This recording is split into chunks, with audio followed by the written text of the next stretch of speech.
El rugby m'ha ensenyat el més important és anar cap endavant. A que si hay un compañero avanzando, no dejarlo solo. Todos somos muy importantes para el equipo. Todos somos muy importantes para el equipo.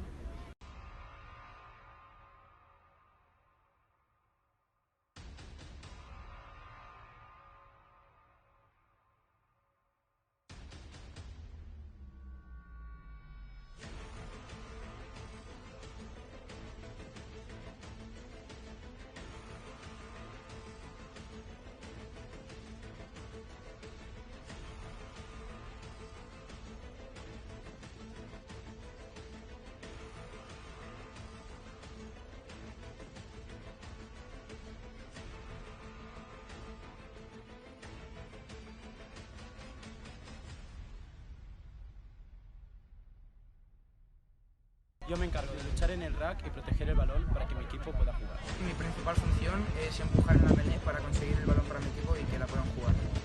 Jo m'encarrego de passar la pilota que els meus companys grans han protegit i lluitat als que són ràpids perquè facin marca. El rugby nos enseñó Que si dividimos el trabajo, Se multiplican los resultados.